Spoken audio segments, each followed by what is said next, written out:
Everybody loves Heather. Sure. Okay. Well, hello, everyone. Welcome to our Bridgewater State University, our Family Speaker Connection webinars. And this is our second to last, I believe, our speaker seminar. We have had about 6 or 7 webinars so far. And I'm glad you're able to take the time to join us this evening. Today we have an excellent faculty member, Dr. Winchell. She'll be sharing on the topic of a little negativity goes a long way. I don't know whether or not it's because of the topic. I think this is the largest turnout that we ever had. So, and I'm here to learn how we can manage those negativity. So if someone was giving some negativity, I know how to manage it accordingly. But before I begin, maybe I'll introduce myself. I'm the Intern Dean of College of Education and Health Sciences. My name is Dr. Tom Wu. Along with me, we have some office staff, and I'll pass to our Intern Associate Dean, Dr. Patty Emmons. Thank you, Tom. So thank you all for joining us. It looks like a lot of you know Melissa, and she has some friendly faces out in the audience, so that's great. I just want to introduce her. She's an associate professor in secondary education and educational leadership. She's also the graduate coordinator of the Accelerated Post-Baccalaureate program at Bridgewater. She is the coordinator of part-time faculty development, a veteran of Massachusetts urban public education for over 20 years. She's vice president of the Massachusetts chapter of the National Association for Multicultural Education. Her research includes areas in social justice, pedagogy, especially in anti-racist education, disability studies, and teaching and learning in higher education. She is co-editor of a forthcoming volume on what white faculty can do to sustain the lives of Black university students. She's well published in critical race and critical whiteness theories and pedagogies. Dr. Winchell is the founder of the nonprofit Inclusion Matters and a community activist with Massachusetts Federation for Children with Special Needs. So without further ado, I'd like to welcome Melissa to our webinar series, and thank you for presenting. I look forward to an exciting presentation. Thank you, and thank you so much for having me, and thanks for everybody who's joining tonight too. It's just such a pleasure to be with so many friendly faces. The disability community in Massachusetts is becoming more and more well-connected, which I think is a wonderful thing, especially for those of us with disabled children, because we certainly have leaned on each other quite a lot, especially during this last year. So my heartfelt thanks to all of you who have sent me texts to check in, commiserated with me online and elsewhere, left me voicemails, even when I haven't been able to return them. I appreciate all of the support and hope tonight I can send some of that love and kindness back your way. So I want to just start by saying, first of all, my pronouns are she and her. I am wearing a purple V-neck sweater, short blonde hair. I'm white. And you'll also notice that closed captioning is on this evening. So if that is something that you don't want to see, you can turn it off yourself. So you'll see at the bottom of your screen a opportunity to do that. It's called live transcript in Zoom. So if you find your live transcript control, you can toggle that on and off if you're finding that a little bit frustrating. So tonight I want to start by actually inviting you to use the chat feature if you're somebody who's comfortable doing that. Here at BSU, we're like crazy chatters. We don't like sit through a webinar without posting links and asking questions and kind of always having a back conversation. And some of you who've been on the early calls during the pandemic, we all chatted the whole time when people were talking. So please feel free to use the chat tonight. Alternatively, if you're not someone who likes to publicly comment in a chat feature, feel free to take out a journal or a piece of paper. There are a few opportunities tonight where I'll be posing some reflection questions for you and asking you to write a response. So whether you choose to do that in the chat or to do it privately for yourself, I invite you to do it in whatever way you feel most comfortable doing. So the first question I'd like to share with you tonight is this question. What is giving you optimism lately? I'm just gonna wait a second. Again, invite you to post in the chat if you'd like.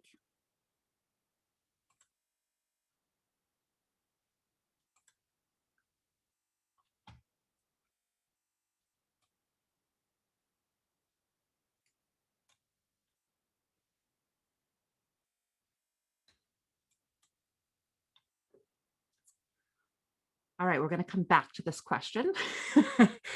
Thanks. And for some reason, I know how to handle Zoom. I teach in Zoom, but for some reason my chat won't show up, so it must be hidden. So I'm going to find it because I cannot see your responses right now. It must be hiding behind something else, but I'll find it eventually.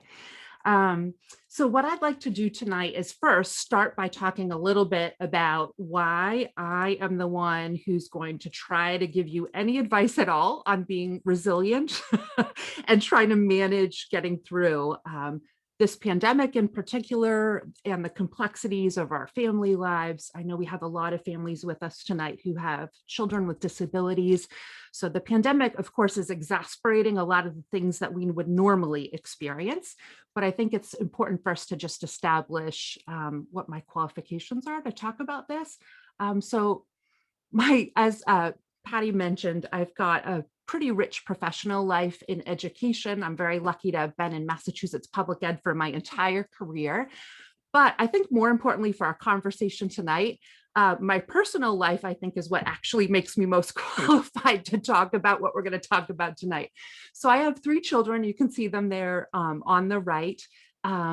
Between my 3 kids, we've had about almost 20 surgeries, including open heart surgery and a bone marrow transplant.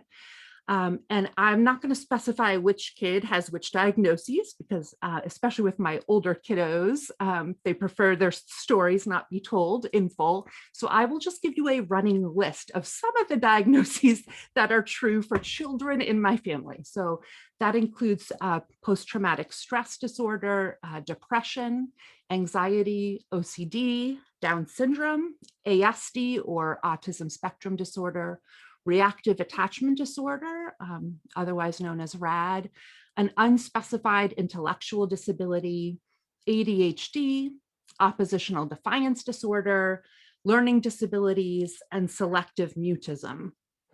I think it's also important to establish from the outset that I also identify as disabled. I have 2 mental health conditions, and for that reason alone, I would identify as disabled. So I have both depression and generalized anxiety disorder, which I manage on a daily basis, and we'll talk a little bit about that. And I also have a chronic illness. So that results in pretty severe bouts of fatigue, and I'm in daily pain. I don't get through a day without some measure of physical pain. Sometimes the flare-ups are worse than others. So I say all of that to say I'm very well acquainted with having to kind of muster through. And so I love this slide because there I am in my professional life. That's me kind of sitting back against the wall with my students and then in my personal life as well. But as you'll see, there are a lot of parallels. And what I'd like to do tonight is to try to bridge what I know professionally with what I've learned personally to try to bring the best of what I'm still learning to you tonight. The other thing I really want to say tonight is that I am still involved in a lot of work personally and professionally with grief and suffering. Something I won't go into great detail about, but I think is very, very important for you to know is that our family has suffered a broken adoption. So we are still working through the loss of a child who is alive somewhere in the world, but we don't know where and have not heard from him. And then in so many ways, as you can imagine, with a lot of disabilities and other things in our lives, I think for me, it's the constant loss of the life I expected to lead versus the life I actually live day to day, right? So what my expectation is about how things are going to go, how I'm going to be, how my career is going to pan out versus, what the reality on the ground actually is. And I want to just say too, Patty and I were talking before you all joined, and commiserating about these last few weeks. For me too, this month has been particularly hard. I think a lot of us are feeling like we're hitting that pandemic wall. We reached the 1 year anniversary. We are so over this, right? We're fatigued. We're starting now to celebrate our second holidays in pandemic life, second birthdays. For me, the son with whom we have experienced a broken adoption turned 25 this month. And, there's not what do you do when you know somewhere out in the world your son is turning 25 and there's nothing to say, or there's not a phone number to call, or even a sense of if he's okay, right? If he needs anything from me. So I also just want to say, because of my daughter's long medical history, and you see her there on the left, she's our youngest.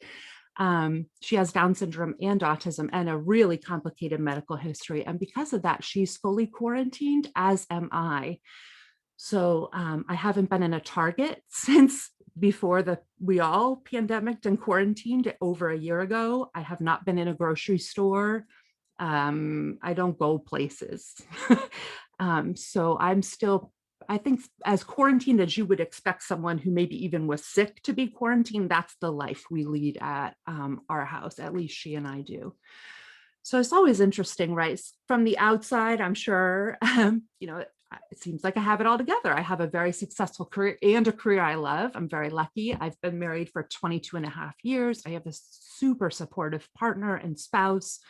I have 2 kids who are healthy and have gotten healthier and are staying healthy during this pandemic.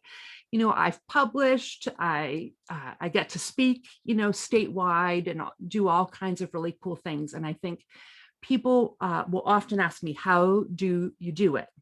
So what I want to say is there's no magic formula. There's no magic bullet. There's no secret I'm going to share with you tonight that you're going to be like, oh, good thing I went to that webinar. I have been missing that secret of life this whole time. I wish. But what I can do for you tonight is, as a friend of mine likes to say, I can get in the mud with you. And I can tell you, it's hard. It's really, really hard to get through our lives sometimes. I can tell you what has helped me and what is helping me even this month as I deal with kind of a fresh round of grief. And I can also, I hope, help you to feel that you are not alone.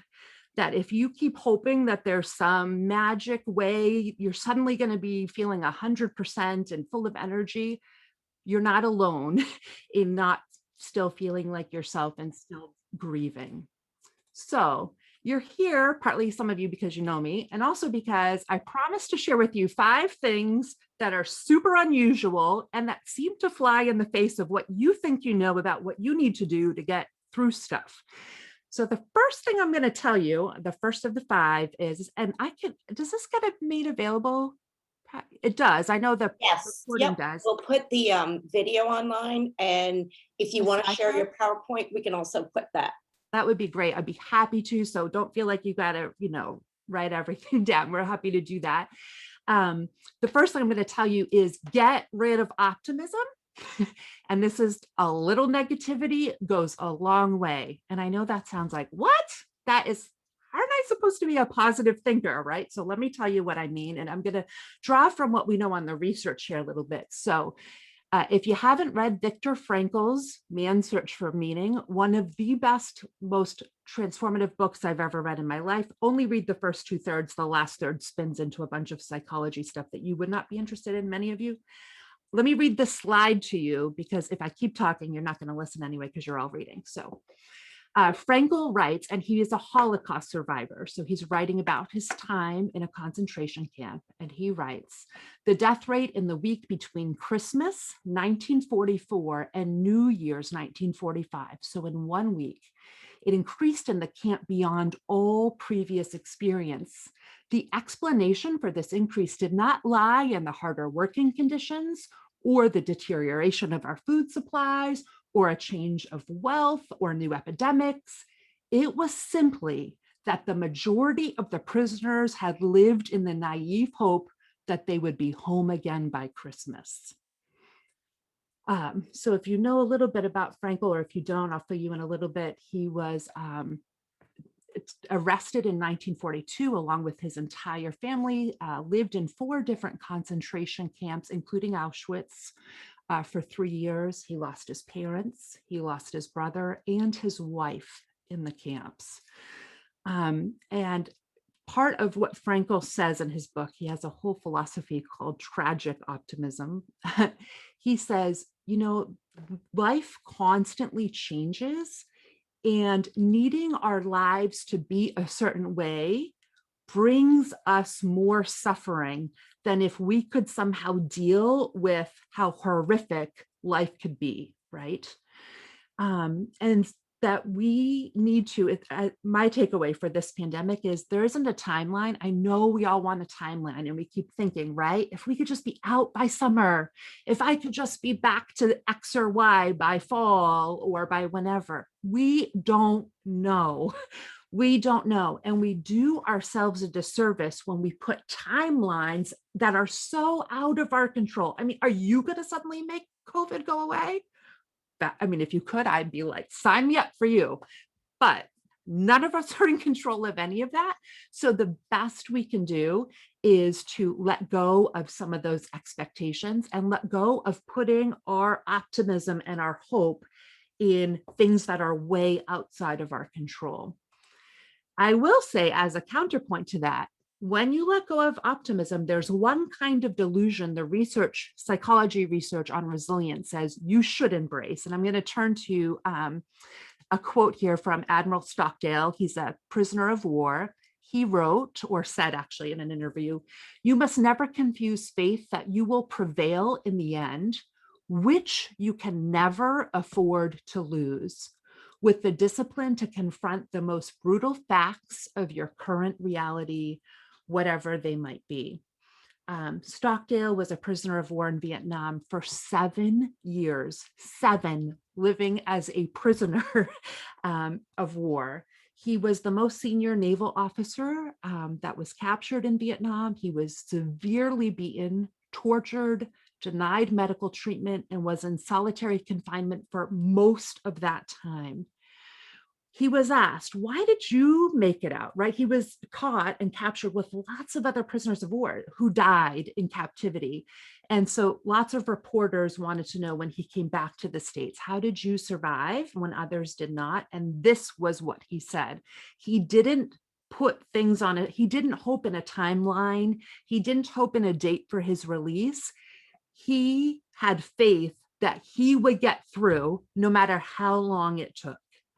And so the delusion or the part of optimism that I want you to embrace for yourself is not about this must happen or that must happen, otherwise I'm not going to make it or my family's not going to make it. What you need to embrace is your own ability, your family's ability to get through however long it takes, however horrific it gets. I'll tell just a very brief story here. After my daughter was born, she is 11 and a half. So I did not know she had Down syndrome until birth. And as you can imagine, and as many families who have experienced a birth diagnosis will tell you, it was a complete shock. And I will also say, kicked off, I mean, I have a biological disposition to depression anyway. Thank you, family. But kicked off a couple years of a pretty significant depression for me. And a few months after she was born, I was walking with her in a stroller, and one of my best friends was walking with me. And I'm a crier. I'm sure I'll cry before this night is over, but I was weeping just in public, walking with my daughter, weeping. And I just said to my friend, like, I can't do this. Like, we already have 2 kids, lots of, like, I can't. The open heart surgery, the seizures, I cannot. And my friend looked at me and she stopped. Like, I remember she stopped and she took me by the shoulders. I am going to cry. And she said to me, Melissa, the only way is through. And I said to her, but I don't want to go through. And I remember she like shook me and she said, but you can. And that's what I want to say to you tonight. If I could, I'd grab your shoulders gently and say, you can get through, right? That's the only way. But what we need to remember is we can get through it. Even when we think, oh my God, I'm never going to survive it. This is the thing that's going to take me out, right? This is the thing that's going to crush me. It's not. You can get through. So my hope is that you'll get rid of optimism that doesn't serve, thinking, oh, I'll have this great cookout and I'll have this amazing plan. And by X date, this is for sure going to happen. And instead embrace a belief about yourself and your resilience that will be a better foundation for your optimism. So I'd like to invite you to return to the chat or to your journal or whatever.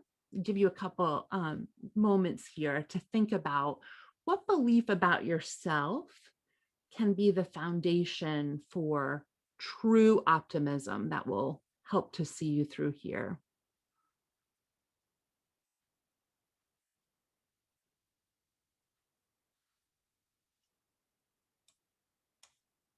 I'm very good at wait time. I know it's awkward, but I don't mind at all. You can just stare at me awkwardly if you like. Thank you so much for participating. It's good to look. I told you I've been grieving a lot this month, and this weekend I kind of hit a low, was exhausted. So I actually went looking for like, I can tell my brain is fixated on, I'm not going to make it. I'm not going to make it. So I actually, like a nerd, went looking on Google, like, tell me something. I need something here about myself. So I like literally Googled affirmations. And the one I found that I've been using for myself this week was about that I am both grieving and healing at the same time, and I am preparing for joy. So whatever you wrote on your paper tonight, and I'll get into this in a moment, take some time now or later to let that soak in, because you want your neural pathway to make a new connection there, right? And we have a big whiteboard in my house because I'm homeschooling my kiddo through this pandemic, sort of. And that's what I wrote in big letters. I am preparing for joy. It's been up all week and I just keep looking at it like, yeah. And that doesn't mean I can't be sad, right? It doesn't mean I can't cry, but it does mean all of this is fodder for the life I know I have, right? And for joy, for experiencing the reality of life and its real emotion. All right, number 2, and these are not all this long, I promise. Number 2, we have to foster flexibility. We want to bend and not break. And those of you who are with me in the spring when we were doing this, you'll remember, I think, this analogy from one of our discussions together. Let me first talk a little bit about what resilience is and what it isn't. So resilience is adapting. It's about changing. It's not about muscling through. It's not about maintaining our rigid beliefs or commitments or promises to ourselves. It's not about a stiff upper lip. We have a lot of people who I assume identify as female on this call. I think we are socialized to think we need to smile and be like cheery and happy all the time, right? That is not resilience. Resilience is actually about adapting well in the face of adversity. It's about changing. It's about being sad if the day calls for sad. It's about being mad if the moment calls for mad, right? And so I've put a palm tree up there. You can look up the article yourself, but palm trees are extremely flexible in storms. They are, to me, the symbol of resilience. So when I think of resilience, I don't think about a person in a suit of armor, right? I think about a palm tree. And if you've ever seen, as this picture shows, if you've ever seen a palm tree, they wave in the wind. I mean, they will bend way over. And it turns out there's a lot of interesting reasons for that. One of them is that the trunk of a palm tree is actually made more like grass than a grass substance than it is like a hard trunk, like most of the trunks we have here in New England. And it's made that way to withstand high winds. The leaves, the shape of them are made to fold and be flexible. This is how palm trees survive in hurricane-rich environments, right? And think about if we put an oak tree in a hurricane, well, we know what happens, right? They fall. Even in our windstorms, the branches break, they take our power lines out. So we have a choice, right? We can appear to be really strong and tough and really try to hold on to that and then break when the winds come, or we can be like the flexible palm tree and be willing to adapt when change comes. So we need to remind ourselves that our routines might need to bend. I'm sure so many of you have already changed a lot of routines. Our commitments to self-care, if one more person tells me that yoga or whatever it is gonna like solve my problems this pandemic, I'm going to hurt them. All you special needs parents, I know you're nodding your heads. It's like ridiculous, right? I can barely like get 2 seconds to myself to take a breath. And you think I'm somehow going to roll out a yoga mat and do a 45-minute video on YouTube? I mean, God love you if that's you, but that is not my life, right? So we need to be flexible about, yeah, I would love to be that. Was that person at one point, right? I can't do that right now. We need to be flexible about our families' routines, about the roles in our families, about our ability to ask for help. Maybe some of us need to get better at that. About our relationships. I don't have time for much of a social life right now. Some of you know that. You've texted me and it'll take me a couple days to get back to you. I'm not being rude. I got 50 texts on Friday and I had to turn my phone off because it was like making me weep. Like I just can't. It's too much, right? Our work commitments, all these things we need to be flexible about. So I mentioned that I am doing my kiddos' academics at home. I'm also, as you know, a full-time professor at BSU. My work time is not what it used to be. I used to send my kid to school and go to work.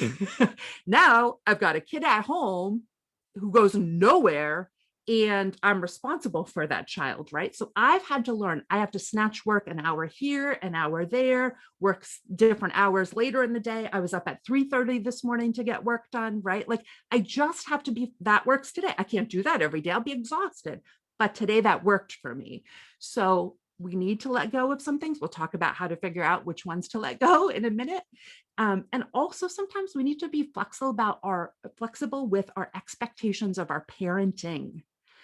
We have set ourselves up in this society, especially for females, to think we can do everything perfectly all the time. Work, career, right? Pinterest mom, Instagram perfect children, whatever it is. I have had to learn, especially during this pandemic, my kid sitting with my spouse who's happy to have her on her iPad for countless hours of the day. Fine. I got to get work done, right? Not how I would structure the time where I with her. Look, I have to make choices and I have to be flexible, right? Every parent I know is saying this, like their kids are watching more screen time than we ever thought we'd allow them, right? So we're just doing what we can. To me, when I am trying to frame it as, look at me being flexible rather than, oh God, there my kid goes again, or, oh, that wasn't how I wanted to get that done or how I wanted to do that, right? Okay, look at me being an awesome palm tree. I'm going to be the one that weathers the storm, right? I got this. So reframe the way you're thinking about your flexibility.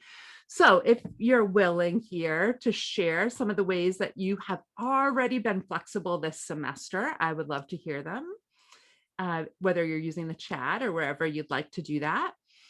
And maybe identifying a way that you might need to bend. What's kind of the next step of bending for you? Yeah, I love these comments about high expectation. Thank you all.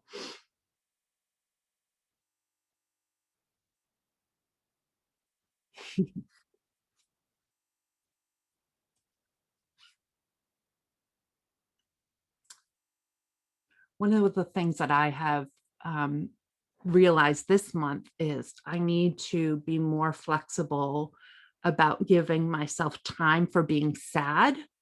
And we'll talk a little bit more about our emotional terrains, but I'm not good at just kind of like, I'm sad. And so I'm going to need to take a nap today. Right. Or I just need to slow down, or this just isn't going to get done today. So that for me, that's definitely one area of growth. This one I got from my sister who's on the call. So shout out to Debbie Lee.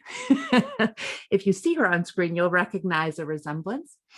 So I want to talk a little bit about quitting. Quitting is actually one of the best things we can do. So if you haven't quit something yet during the pandemic, I am giving you permission to do it because you will be so glad you did. So one of the things, and the quote here, people who quit their unattainable goals saw physical and psychological benefits. And I've seen this already in your chat, right? Like we were not going to write the great American novel during this COVID pandemic. They have, for example, less depressive symptoms, less negative effect over time, and they develop fewer physical health problems over time. Again, I know I keep coming back to this idea of expectations, but we so often set ourselves up for more stress and psychological suffering when we expect what we cannot accomplish. So I don't know about you, but I've quit things before. I was thinking about quitting piano lessons when I was a kid. I was so glad to quit piano lessons. I do not regret quitting piano. I did not like playing piano. As I was anticipating the fall, I quit almost every committee I served on at the university. Am I allowed to say that in front of my boss? Hi, Tom.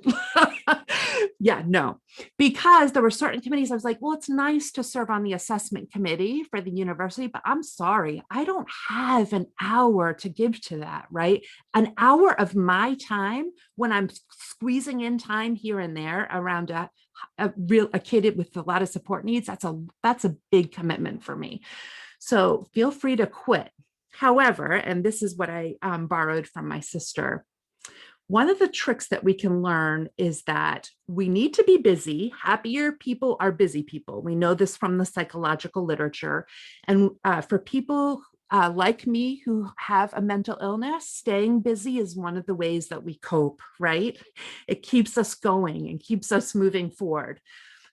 But sometimes I think we have a hard time figuring out what do we quit and what's enough to keep busy and what do we quit. So I love this metaphor that my sister shared with me. It comes from American author Nora Roberts. She has this metaphor of bouncing balls. And she says, think of every task you need to do as a ball. Some of your balls are glass balls and some of your balls are plastic balls. And plastic balls, perfectly fine to quit them and drop them because they will bounce, right? They will find someone else to serve on the assessment committee. Sorry, Tom, I really am. They will, right? But some of the other balls are glass balls. If we drop them, they will shatter and break. There's real consequences for dropping them, right? But it's not as easy as saying, oh, all my work stuff is plastic and all my family stuff is glass. I've heard that so many times. That does not work. And what Nora Roberts says is, no, you have to actually, thanks, Doug, you actually have to think about separate tasks because one day your kids' bake sale might be a plastic ball, right? Go buy the sugar cookies from Market Basket. It's not a big deal, even though you're planning to make X and Y cookies, right? Another day, your kid's life might be the glass ball that you really, I do need to homeschool today. We do need to make progress in this particular thing today. So today I thought was such a great example. It's funny to me, of course, that I'm talking about this today. Homeschooling my kiddo this year during the pandemic, she can't access remote learning very well. So I just kind of assumed responsibility for her academics in partnership with the school. They're being amazing and giving me some support, which has been lovely. So normally homeschooling for me is a glass ball. We do it faithfully. However, today I was like, this girl is not feeling this homeschooling thing. And I just needed to recover some connection with her. So I just let it bounce. And you know what? It bounced. It was great. We made an Easter craft. We made some sugar cookie dough, put it in the fridge for tomorrow. We had a dance party. So some days the thing that was a glass ball yesterday might be a plastic ball today, and vice versa. And we need to be, again, it's that flexibility of mind, right? I think so often we're like, oh, I just want someone to tell me family always comes first. Well, that's great until you're trying to do something else. Then that thing has to come first for that moment, right? So we need to be more flexible in the way that we think about what we prioritize and what we quit. So, another opportunity here. Oh, Tiffany, I love that. Something to think about. Is there a plastic ball task that you were planning to do this week that you can let it bounce? And is there something that you're like, yeah, actually there's this task that's a glass ball task. I have to do it. Yeah, Trace, same here. Cleaning the house, that's usually a big plastic ball.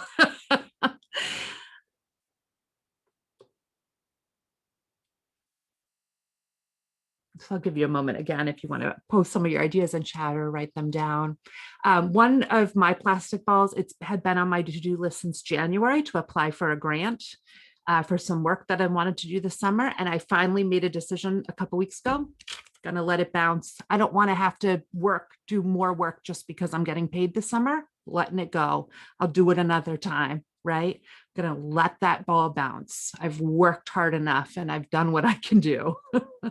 So sometimes we have to learn when it's okay to quit. All right, number 4, keep your mask on. And I'm actually not talking about your pandemic mask, though I would really love for you to keep wearing masks. So let me talk to you about what I mean. So I don't know if you've read about this, but there were a series of accidents with scuba divers, and they were found dead in the water with their tanks full of air and the tanks and all of the apparatus fully functioning. There was nothing wrong. That they did not lose oxygen. There was no mechanical reason at all why these scuba divers should have died. So it took researchers a long time to figure out what was going on. And what happened was that apparently people suffer an intense feeling of suffocation when their mouths are covered. As someone with anxiety, I have a little bit of claustrophobia around lots of little things. And this is I can totally imagine myself being one of these people. So it led these scuba divers, some of them, to this overpowering impulse to uncover their mouth and nose while underwater. The victims basically had this impulsive emotional response. That's generally a good one if you were in the regular air and not in water, right? If something covers your nose and mouth, of course we would push it away in typical life, but not the right response when you're scuba diving. And unfortunately, people have actually died from scuba diving as a result. So what we understand sometimes is that all the time, rash decision-making and emotional impulses never help us in our everyday lives either. And I want to explain to you a little bit more about what I mean there. So we need to learn, if we're going to be resilient, to manage our emotions well. Resilient people can acknowledge difficult situations, try their best to keep calm, or reach a state of calm before they make a decision about the situation, right? So that we can plan and act. If we're not feeling calm, we try not to make decisions in that moment and at that time. Rash decision-making never delivers optimal results for us. I actually have a real life example of this. You all are going to think I'm like a basket full of issues when you get off this call, but I don't care. So I also have this other weird chronic illness besides Lyme disease is the first one. The second one is this esophagus illness that I have, where sometimes my esophagus will suddenly clamp shut around a piece of food. Remind me someday, those of you who I work with, to tell you about the time this happened to me at AERA, moments before a presentation I was about to make. Anyway, so, and I know what some of the triggers are, and so I avoid those foods, but it can also be environmental triggers, like if there's too much dust in the air or pollen, my esophagus will shut. I cannot even sip water, and I cannot even swallow my own saliva. There is nothing goes down.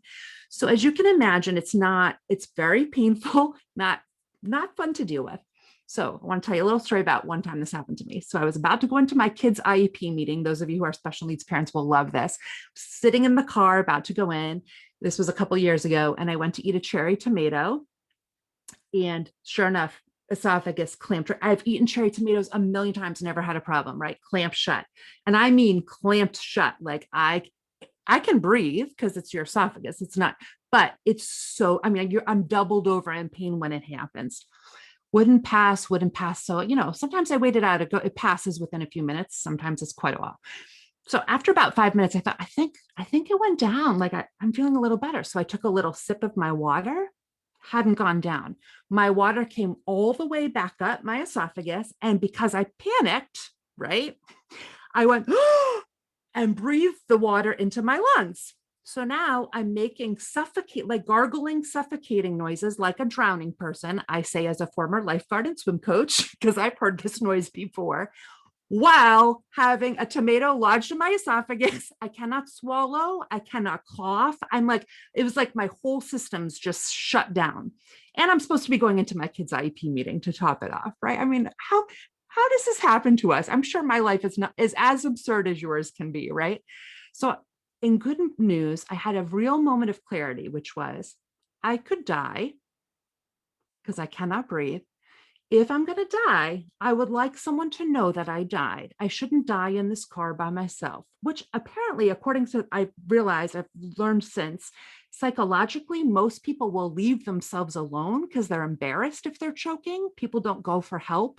But I was like, I got to go for help because I'm first aid trained, right? Like I need somebody to help me.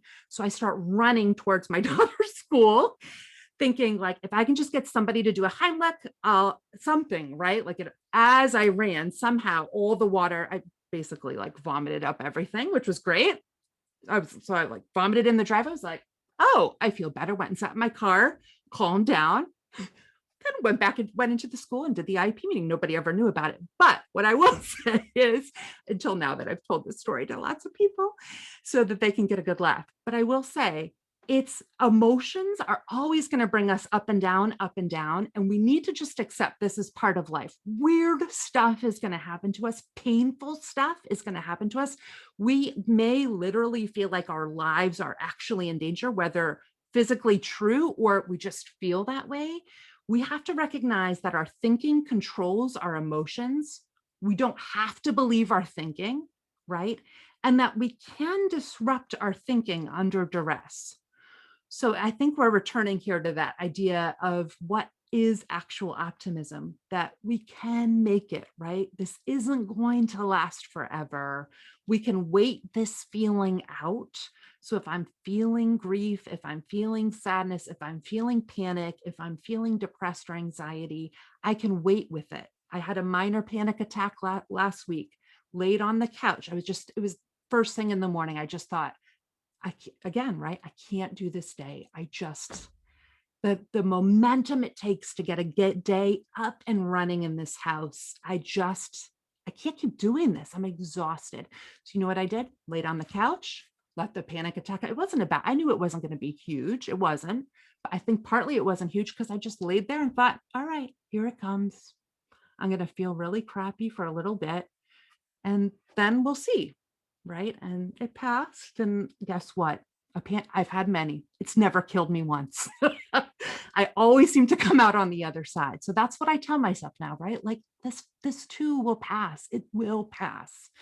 So think tonight about how you normally manage your emotions and what might be a better way, because the way you might normally manage your emotions in typical life during this pandemic, i.e. while underwater, may not be helpful in this new situation or kind of getting old situation. So I'll kind of pose that question for you just to think about, how do you normally respond to your emotional lows, especially? And what would better serve you during this pandemic? So for me, I know I have a habit. As you can tell, I'm a pretty extroverted person. When I get low, I turn in. I can't talk to people. I don't want to talk. Like I said on Friday, just turn the phone off, like too much, overdone. And so one of the things I have to learn, at least with my spouse, right? If I can't reach out to a bunch of people, fine, but I need to say, I need this right now. I need a nap right now. I need you to not talk to me right now, right? I need you to give me an hour and then check in with me. I need you to feed me right now, whatever it is. I think we all need to get better at figuring out how to manage our emotional lows and not just ripping our masks off with how we typically respond, because for so many of us, the way we typically respond isn't working. Also, let me just say, I heard one time someone say that depression is emotional constipation, which is a really gross image, but super true for many of us, right? We stuff it down. We don't make time to deal with how sad we are, how mad we are, how unfair things are. And then we wonder, like, oh, don't I feel like I can get up this morning and get going? Right. Yeah. Cause I'm sad. Right. And it's okay to be sad today. So again, find some new ways to allow yourself to be what you are emotionally and to know that it's not going to last forever. I promise it won't. Last thing I want to share is that we need to do better at nurturing glimmers in our life. And I'll be sharing a little bit about this cool tradition my family has around glimmers. But first, let me define for you what a glimmer is. So according to the dictionary, it's a piece of light. But in my house, and by my definition, it's those ordinary moments. And I mean ordinary. Like, my daughter and I watched a bird at the bird feeder yesterday, and I still am thinking about that moment, like just this pause in the day, right? Where we just were standing there and watching together. Lasted for like 5 seconds, but I will replay that moment over and over. So these ordinary moments that like just bring us a little bit of joy or peace or gratitude, small successes. My daughter is 11 and a half and still toilet training. Last week, I cleaned up, we call them catastrophes at our house. Excuse my language. I cleaned up 3 of them before my 9 o'clock login to work last week. 3 different mornings. This week, I've cleaned up 0, right? So guess what? I'm excited that I haven't cleaned up a catastrophe all week. That to you maybe is like, God, not your world, but in my world, this is a huge success. And I'm so celebrating that. Right? So whatever it is for you, whatever your success is, in our family, we actually have designed sort of a ritual around this. We have a glimmer jar, and this is a picture of our actual glimmer jar that sits in our living room, usually on our coffee table. And let me read to you Rick Hansen. If you are not familiar with Rick Hansen's work, I highly recommend that you check out his stuff. He's written some great books. He's an American psychologist who's combining kind of the positive psychology, which, sometimes I get a little like, but with what we know about cognition and the way the brain learns, with some of what we know from mindfulness and Buddhist tradition, which has been super helpful just to see how all of that is connected and can be useful to people. Anyway, he says that the scientists say that our brains, I just love the way he puts this, right? Because of course there's a much more complicated explanation, but the way he says it, our brain has a negativity bias. In effect, it's like Velcro. Our brain is like Velcro for negative experiences. They love to stick in there and Teflon for positive ones, right? No stick surface. So anything that happens positive, our brain just like, I don't need to remember that. The unfair and unfortunate result of the way our brains are wired is that the negative experiences get captured in our emotional memory instead of our positive experiences. And over time, that gradually darkens our outlook, mood, and our sense of ourselves. So to overcome the negativity bias of our brain, We have to make our brain, we actually have to work at this, neurologically work at this to make our brain like Velcro for the good stuff of life. So in our family, we started quite a few years ago. I'm not even sure how long ago. Throughout the year, we write down, again, ordinary moments on pieces of paper. Throughout the year, we date them. And we stick them in the glimmer jar. We all participate. Sometimes we do it at dinner time. We'll say, oh, we haven't put anything in the glimmer jar this month. Why don't we all grab a piece of paper and think of something, good that's happened this week or today or this month. We put them in. We're not trying to remember the big stuff, although sometimes the big stuff gets put in there too. What we're really trying to remember is the stuff I will not remember the blackbird I saw yesterday, a week, a month, a year from now, right? But if I write it on a piece of paper and put it in my glimmer jar, I will, because what we do at the end of the year on New Year's Eve, it's our New Year's Eve tradition. We open the jar, we pour out all the papers on our dining room table at supper time on New Year's, and we open every one. This will tell you how much of a nerd my spouse and I are. We chronologically organize them. My sister's laughing because I don't know why we think somehow it's useful to read them in order. It's not, it's just our weirdness. But what we love doing, and we all will just take turns reading them. It is so fun because honestly, by the time you get to December 31st, you don't remember the blackbird at your bird feeder, right? You don't remember the walk you took or the sunrise you saw this morning because I was up at 3:30, right? You don't remember that stuff. And so it's very easy to think, oh, my whole life, pardon my language, my whole life sucks. Nothing good ever happens to me. Everything, everything is difficult, everything. And we forget, no, actually, the sun came up this morning and I saw orange and pink and I had nothing to do with it. I didn't have to work at that at all, right? So we need these reminders in our life, especially for those of us, I think, who are parents of kids with disabilities, because the lift can be so great for so many of us. So I encourage you to think of glimmers. I'm looking at our time, so I just want to be mindful and just close with kind of a closing thought. And then if you want to stay and ask questions or chit chat, I'm happy to do that even past the 7:30 time if our hosts will allow. So kind of a review of the 5 things we've talked about tonight. I just came across this article a couple of weeks ago, and I just had to add this quote in. I'd never heard of this. Some of you probably knew about this long before I did. Apparently it was in a movie, I think, starring Daniel Craig, Defiance. Have any of you seen the movie Defiance? I don't watch these kinds of films usually, so I didn't see it either. So there was apparently a group of Jewish refugees during the Holocaust who established an entire community in the woods. I mean, they had a small hospital, a tannery, a synagogue, a bakery, a bathhouse, a school, like they created a community, and they literally saved over 1,200 Jews during the Holocaust. It's remarkable story. I went on to the New York Times to read about it so the brothers who started it have almost all passed away and are almost completely unknown to history, except I found them in this one New York Times article. And this was a quote from them. Some of you may be familiar with Shabbat or Sabbath in the Jewish tradition.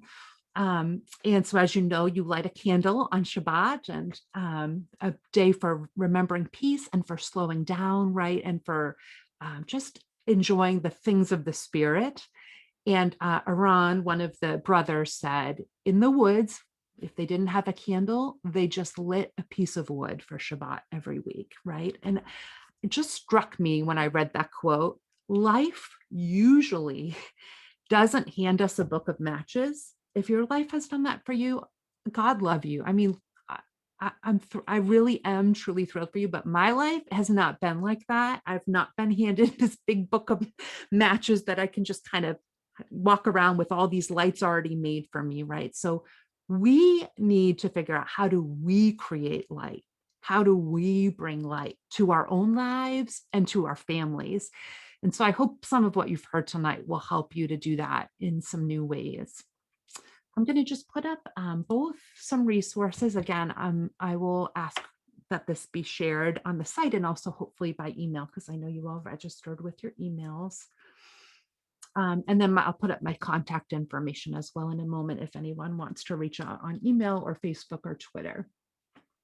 But otherwise, I am finished and would love to, if you need to go, please do. I know that we're almost at time. If you would like to chat or ask a question, please do. As you can tell, I tend to be fairly open because I just know people are suffering. I count myself among you, and I just think we're too closed about how hard it is, and we need each other. So what we can do now is I'll post the link for the evaluation for the session. And then if you have questions to pose with Melissa, we can have a dialogue or conversation. If you need to go, you can certainly go. But I look forward to a good conversation. If you have questions or comments, please share.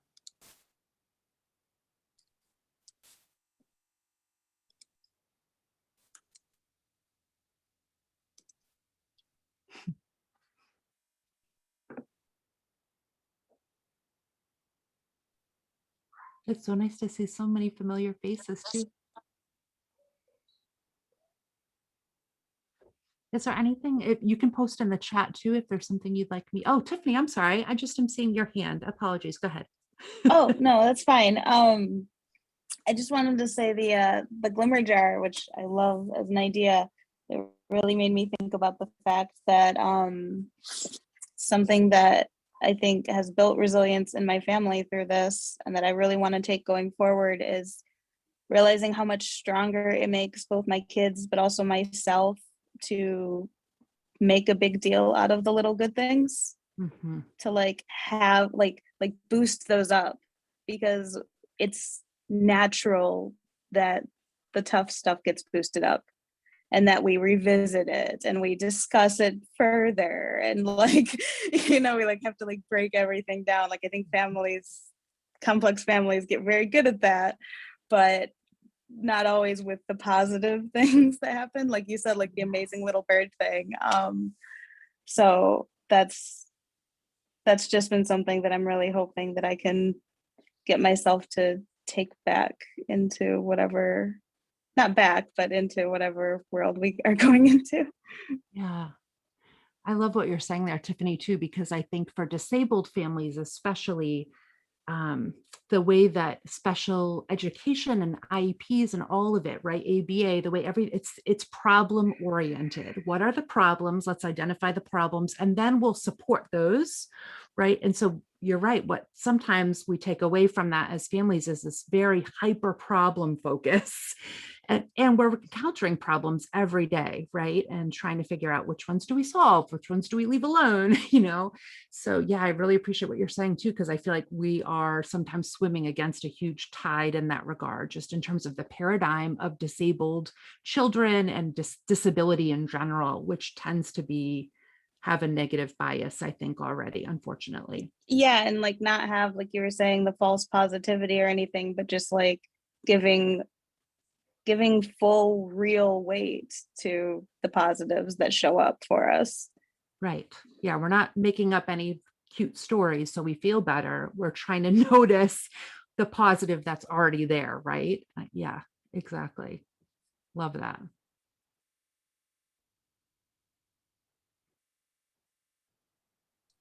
May I share a story? Absolutely. Go ahead. Who's talking? Yeah. It's Val. Thank you so much, Melissa. Thank you a lot for that new word in my vocabulary, catastrophe, because that's You're definitely welcome. making it into my life too. So that's a keeper. But I wanted to share a story that happened to me. This is definitely a glimmer jar moment. We received a lot of sad news this past Monday about friends and people that we've known that were either diagnosed with a terminal illness or passed away, actually. And it was a big turmoil moment. I had a rough night of sleep, and I went for a walk first thing in the morning yesterday on Tuesday. And then before my husband was ready to leave for work, he called me outside, and there was a dove sitting on our car outside, literally in the middle, on the front. And that has never happened before. And I was like, this has to be a symbol of something. And I looked it up, and it says, doves are symbols of peace, and they are messengers from God, and they are here to let you know that whatever it is you're going through right now, peace is on its way. You're going to experience something that's better. And I couldn't believe it. It just was such an interesting moment that gave me so much hope. And, I thought I just wanted to share it with you. Thank you for sharing that, Val. I'm so sorry for all those losses. And I'm so glad you raised the issue of faith or God, because I think for some people, um, the kind of thinking about our optimism in ourselves, for many people is actually their faith, right? That the sense that their faith makes them stronger. So yeah, I think that's important for so many people too. So gosh, I'm so sorry for your losses. But I'm so glad you saw something that kind of can help you as you grieve, and I hope you can grieve well. Thank you. Yeah. Rachel, I see your hand. How are you, Melissa? Hi, What friends. I miss you. I miss you terribly. I miss all my friends. I have no friends right now, so I'm like, I should do this more so I can see people. I'm giving you an air hug. We can have you back next week. Oh Great, my God. perfect. It's just, you are so authentic. I always get such a wonderful takeaway. And I actually did scribble down a bunch of notes. And I think that what stuck with me the most was number 2, fostering flexibility and being like the palm tree. And I think what has been hard for me is being flexible in my expectations of what I need to do, what needs to get done in general, who needs to do it. And I'm not just talking about people in my home, I'm talking about services or service providers. And it wasn't until a week ago where I had been pursuing something for a few months over and over, getting very frustrated that it wasn't coming to fruition. And then it finally came through. And when I looked more closely at it, I didn't have that glimmer of joy. I got that horrible pang in my stomach that if this is what we are going to do, I see this going 3 ways wrong. Everything would be wrong about it. And so it was a lot to drop my expectations and also say, holy crap, that maybe this isn't what I want. Maybe it wasn't worth working so hard for this, because now that I dissected it, it would actually not be a helpful thing. It would actually be a negative thing, fostering additional negative behaviors.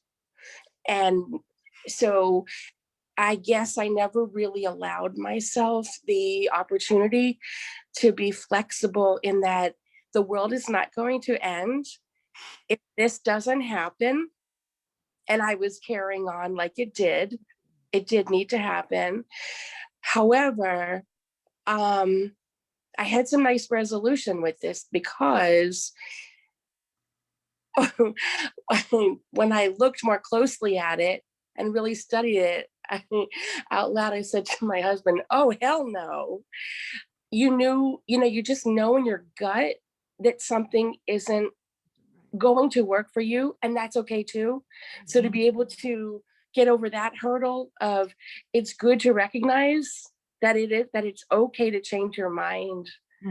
Yes. And to be able to give yourself that allowance, that just because you wanted this and you finally get it doesn't mean it has to be. It is okay to change.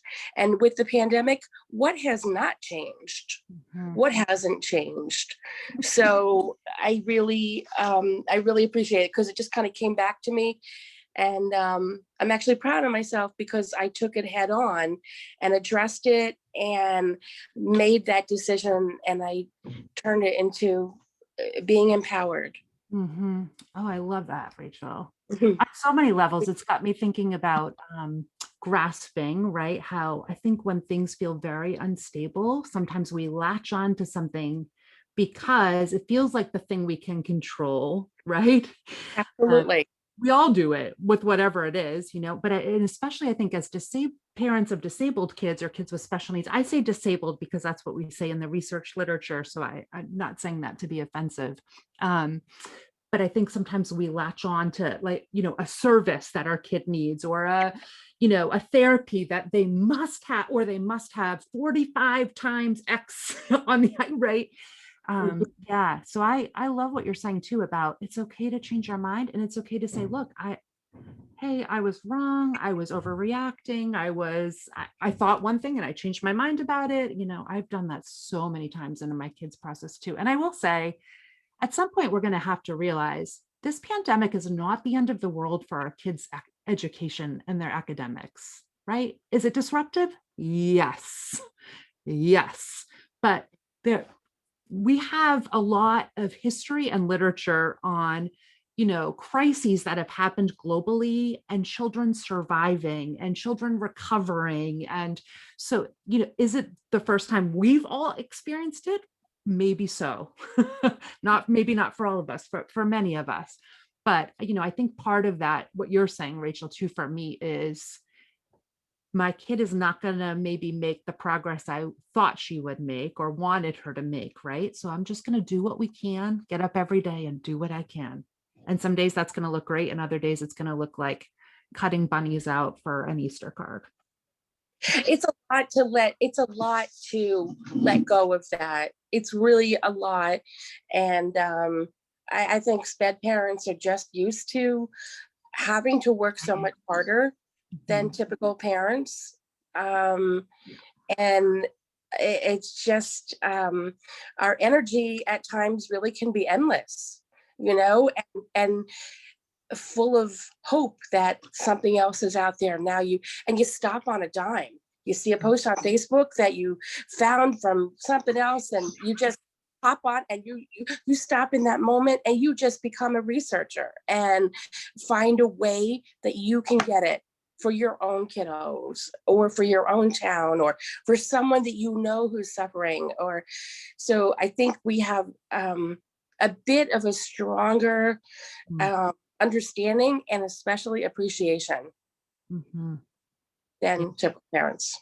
Yeah, I think so too. And I think we also are carrying around grief in a way that many other parents are not. And I think about that a lot too, like how my grief and where I'm at with my grief sometimes about my kid's disability, how that has informed and sometimes misinformed the way that I respond to a school situation or respond to a school administrator or a teacher. I've had to apologize more than once, just to say, that reaction was not about you, I'm going to, please let me backpedal that back and try to make amends, because you're right. It's hard, right? Because we want, like every parent, we want good things for our kids. And unlike every parent, life hasn't been easy for our kids, and they suffer a lot of things that other kids don't. And so it's hard. Yeah, I resonate with that too. Can I say something about that? Yeah. I haven't thought about this in a while, but I think something that has been really hard for me during this, as far as school stuff. And I have one child that is homeschooled this year, and one that's not, but is realizing it was kind of like when some things came out where we found out that the fire emergency protocols weren't great for certain disabilities with our district. Seeing the floundering that has happened has in some ways made my pessimism about the capacities of certain parts of our system much more intense.